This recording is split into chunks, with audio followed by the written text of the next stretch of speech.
Vous êtes dans le 20h de Mourchid TV, mesdames, messieurs, voici les titres. Présidentielle 2024, la bonne date, c'est le 24 mars. Finalement, le Conseil constitutionnel décide de suivre la logique de Macky Sall pour l'élection d'un nouveau président sénégalais. La loi d'amnistie a été votée par la majorité parlementaire à l'Assemblée nationale. Présidentielle 2024, toujours, le Conseil constitutionnel rejette en bloc les conclusions du dialogue national et reconduit sa liste de candidats estimée à 19 profils. Nolank prend acte et appelle Macky Sall à respecter cette décision. Covid-19 et tensions politiques obligent au Sénégal. Les temps sont durs pour les commerçants sénégalais. Unacois Yessal dénonce l'inflation en vogue mais appelle à la stabilisation des prix à quelques jours du démarrage du Ramadan. L'actualité internationale, ce sera en toute fin de partie, mesdames, messieurs. Tout de suite, le développement.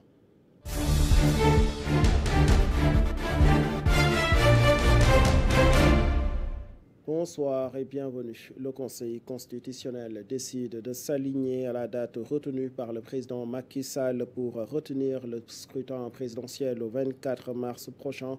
Dans un communiqué rendu public, les 7 sages rejoignent ainsi le chef de l'État malgré la complainte de certains candidats concernant le raccourcissement de la période de campagne électorale.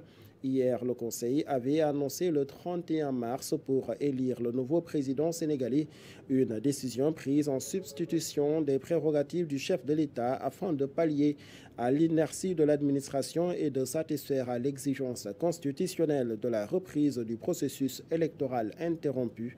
La fixation de la date de l'élection, je le rappelle, et la convocation du corps électoral relèvent des prérogatives légales du président de la République, en l'occurrence Macky Sall, qui a fixé cette date au 24 mars prochain.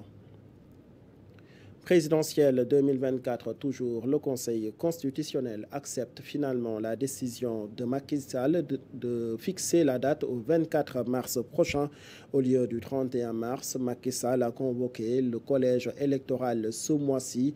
La campagne électorale risque de durer plus courte que d'habitude. Le collectif Non-Lank salue l'engagement du Conseil constitutionnel mais exige de Macky Sall le respect de cette décision. Suivons les propos de son porte-parole. S'agissant de la tenue de l'élection présidentielle, le collectif Non-Lank salue les décisions historiques du Conseil constitutionnel dans le cadre du contentieux électoral pour la tenue de l'élection présidentielle avant la fin du mandat du président Macky Sall, qui avait attendu la veille du début de la campagne électorale pour sortir un décret illégal portant obstacle au processus électoral, ce qui a été annulé d'ailleurs par le Conseil constitutionnel. En conséquence, ces agissements du président nous mènent aujourd'hui à un bouleversement injuste du calendrier républicain et un report sans justification valable de l'élection présidentielle qui devait se tenir le 25 février passé. Le collectif Non-Lank loue le courage du Conseil constitutionnel qui a usé de son pouvoir d'injonction pour fixer la date de l'élection présidentielle et imposer au président Sall d'organiser l'élection présidentielle avant la fin de son mandat ce mois-ci. Le collectif Non-Lank estime que le président n'aura plus d'alibi pour ne pas respecter cette décision du Conseil constitutionnel. Au moment où le Conseil constitutionnel a fixé la date de la présidentielle à l'Assemblée nationale, c'est la 4e loi d'amnistie votée au Sénégal depuis les indépendances. Hier, les députés de la majorité ont entériné le projet de loi d'amnistie sur les faits délictuels et criminels de 2021 à maintenant. L'opposition parlementaire dans cette séance plénière a rejeté le projet de loi en bloc. C'est le cas du Parti de l'Unité du Rassemblement. Une de ses représentantes, Sornaba, demande justice pour les morts des manifestations de mars 2021 à maintenant avant de pouvoir parler de pardon. Nous l'écoutons. Nous réunis aujourd'hui, c'est le vote du projet de loi d'amnistie visant à amnistier les faits de l'année 2021, plus précisément à partir du mois de février 2021 jusqu'à cette année-ci, qui est l'année 2024. Nous, en tant que parlementaires, nous avons dit que nous ne pouvons pas voter cette loi d'amnistie tant que la vérité n'est pas rétablie.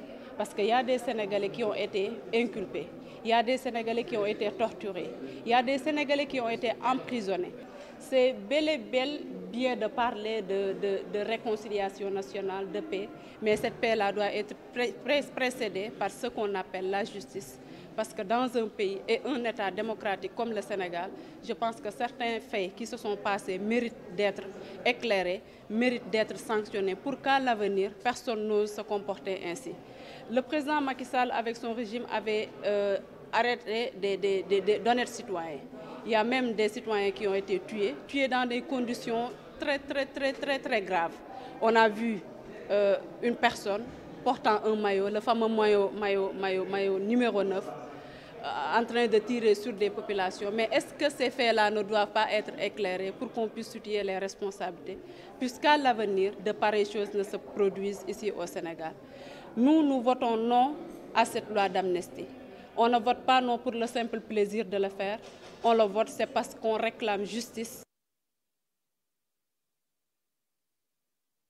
Sénégalaise a voté non contre le projet de loi d'amnistie générale. Les non-alignés à l'Assemblée nationale ont appelé au retrait du texte de loi avant son adoption par l'Assemblée nationale. C'est le cas de Pape Djibril Fall qui a déploré le fait que la loi soit votée avant même d'identifier ses principaux bénéficiaires. Selon lui, le peuple sénégalais a le droit de savoir sur les supposés terroristes et autres forces occultes longtemps épiloguées par Macky Sall et son gouvernement. Suivons ses propos. Beaucoup de violences politiques, beaucoup de personnes ont été tuées. On nous a même parlé de réseaux dormants de terroristes. L'université Cheikh Anta Diop a été saccagée, brûlée. Quand on brûle une université, quand on tue froidement des gens, quand on parle de nervisation de l'espace politique, des gens qui ont été utilisés en dehors des forces de défense et de sécurité, toutes ces choses qui ont été portées, toutes ces accusations portées à l'endroit, soit des citoyens, soit des forces occultes, entre guillemets. Et ces mots viennent des autorités de l'État.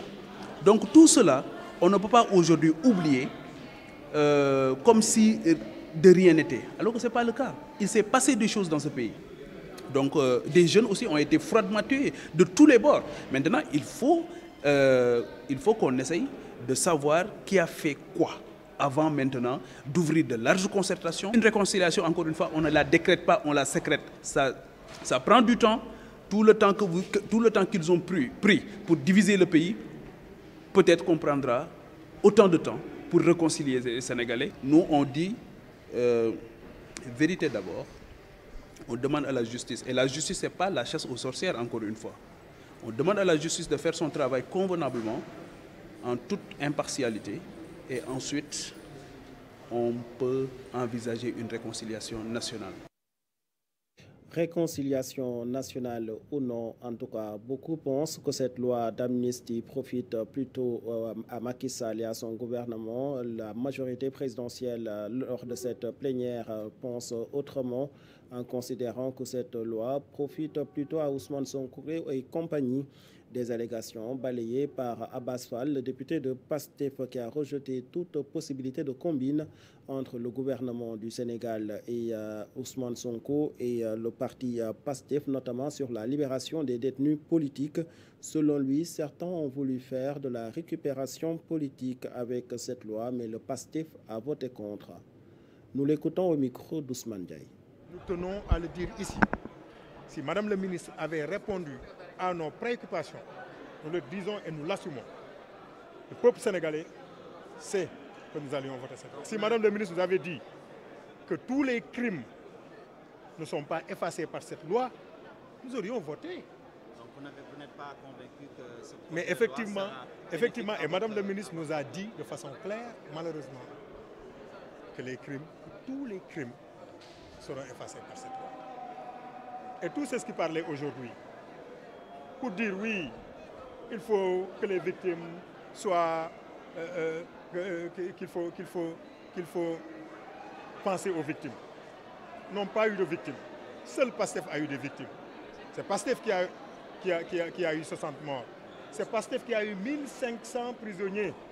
C'est PASTEF qui a perdu. C'est PASTEF qui a perdu même son récépissé. Donc personne ne pouvait parler mieux que nous à notre place. Il y a eu une certaine tentative de récupération politique qui a échoué aujourd'hui. Parce que vous avez même entendu des hommes politiques ici dire que Macky Sall ne devait pas libérer ces gens de PASTEF parce que c'est des voyous et c'est même eux qui ont agressé votre consoeur Maïmouna Ndour Faye. Donc les gens étaient venus pour récupérer, pour faire de la récupération politique. Malheureusement, ils ont échoué. Ces jeunes sont morts pour défendre un projet. Nous ne pouvons pas venir ici et accepter qu'on vote une loi qui efface les crimes envers ces jeunes. Effacer les crimes envers ces jeunes pendant que la ministre de la Justice était à l'Assemblée nationale pour défendre le projet de loi d'amnistie générale sur les faits délictuels et criminels qui se sont déroulés au Sénégal entre février 2021 et février 2024. Le président de la République prenait la décision en Conseil des ministres de dissoudre son gouvernement et dans la foulée de nommer Sidiki Kaba au poste de Premier ministre en remplacement de Amadou Ba. Maître Sidiki Kaba, qui était jusqu'alors ministre de l'Intérieur et de la Sécurité publique dans le précédent gouvernement. Il remplace donc Amadou Ba de ses fonctions de Premier ministre, l'ancien directeur général des impôts et domaines qui pourra désormais se consacrer exclusivement à sa campagne électorale qui devrait se tenir avant le 24 mars, date fixée pour la tenue du scrutin pour élire le prochain président de la République du Sénégal. Tension politique et Covid-19, UNACOIS Yessal exprime son inquiétude concernant la situation économique persistante dans le pays depuis les événements de la pandémie de Covid-19. Il souligne une inflation incontrôlée, mais exhorte les membres à faire preuve d'indulgence envers les consommateurs. Ils appellent en outre les autorités compétentes à prendre des mesures urgentes. Suivant à ce propos, leur porte-parole El Malik Gueye au micro de Mbaye Diagne. Comme nous le faisons régulièrement, nous vous avons conviés aujourd'hui à cette rencontre d'échange par rapport à la situation économique et sociale de notre pays. Personne n'ignore cependant que la situation économique est fortement impactée, tout d'abord par les ravages de la Covid-19 qui perdurent, mais aussi par les événements violents et malheureux que nous vivons depuis 2021 découlant de la situation politique du pays. En dehors des pertes humaines, notre économie s'est fortement dégradée. Cette situation déplorable a induit une inflation sans commune mesure.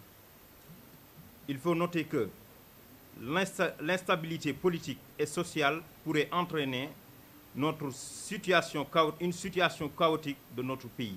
Nous demandons cependant à tous nos membres sur toute l'étendue du territoire national, de s'animer d'un esprit d'indulgence par rapport aux marges bénéficiaires sur la vente des denrées de première nécessité, comme il n'y a pas de taxes nouvelles durant ces derniers mois, mais aussi d'éviter l'écoulement de produits prohibés ou nocifs à la consommation. Nous profitons aussi de cette occasion pour saluer la douane sénégalaise pour la mise en œuvre de la dématérialisation des procédures douanières entrées en vigueur depuis le 1er janvier 2024 pour permettre aux commerçants l'optimisation des coûts et délais, mais aussi l'amélioration des conditions de travail et de sécurité.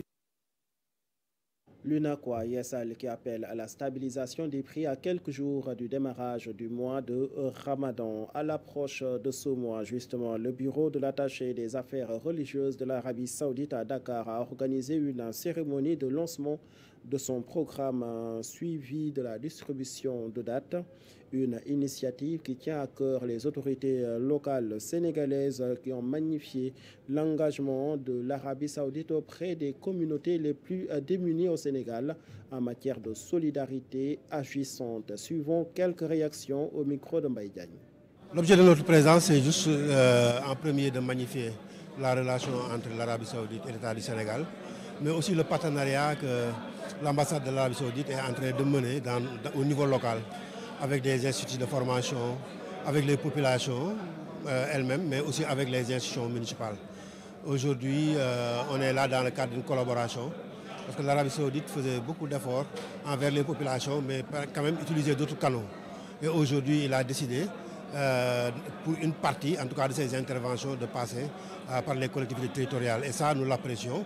C'est pourquoi nous avons dit qu'il va falloir venir marquer le coup de ce lancement-là et après poursuivre les activités au bénéfice des populations. C'était une cérémonie sommaire pour nous présenter le programme initié par le serviteur des deux saintes mosquées, à savoir le roi Salman Ben Abdelaziz Al Saoud, qui a initié un programme d'aide en termes de date en vue du Ramadan, mais aussi en termes de denrées alimentaires pour la rupture du Ramadan, la rupture du jeûne, pour cette année-là, 2024, que nous sommes là au nom des populations, de notre communauté, de notre collectivité territoriale. C'est la deuxième édition à laquelle nous venons participer, parce qu'il y a eu une première édition en 2022.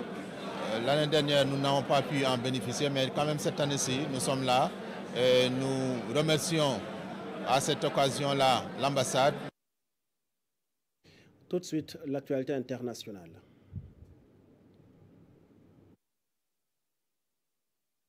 International, mesdames et messieurs, au Tchad, le Conseil constitutionnel se penche sur l'enregistrement des dossiers de candidature à l'élection présidentielle du 6 mai prochain. Pendant ce temps, en Allemagne, les syndicats du transport ont décidé d'aller en grève pour réclamer une compensation, j'y arrive, face à l'inflation galopante. Toharafa, le commentaire. Démarrons cette actualité internationale au Tchad. Le Conseil constitutionnel a commencé à enregistrer le mercredi 6 mars les dossiers de candidature à l'élection présidentielle du 6 mai prochain. Finalement, seul le parti Mouvement patriotique du Salut du défunt président Idriss Déby a pour l'instant déposé la candidature de son fils Mohamed Idriss Déby. Ce mercredi, l'élection présidentielle du 6 mai prochain mettra un terme à la transition tchadienne qui dure depuis 3 ans. Et puis en Allemagne, nouvelle grève annoncée dans les transports ce jeudi. Le pays est à nouveau secoué par une vague de grève qui frappe depuis des semaines différents secteurs. Le syndicat réclame une compensation pour l'inflation. Le transport aérien est lui aussi frappé. Une 5e grève qui commence ce jeudi 7 mars. Par conséquent, les usagers des chemins de fer seront les plus frappés avec un arrêt de travail massif. Et pour terminer, aux États-Unis, des militaires déployés dans le métro New York pour faire face à la criminalité. La garde nationale est appelée à la rescousse pour faire face à la criminalité dans le métro new-yorkais. C'est la gouverneure de l'État de New York qui a pris cette décision. Cette présence policière importante vient officiellement en réponse à l'insécurité qui gangrène le métro new-yorkais et atteint des niveaux important. Voilà, c'était tout pour cette page internationale. C'était l'actualité internationale avec Tohara Fall. Merci de nous avoir suivis dans ce journal qui prend fin. Excellente suite de programmes sur Mourchid TV.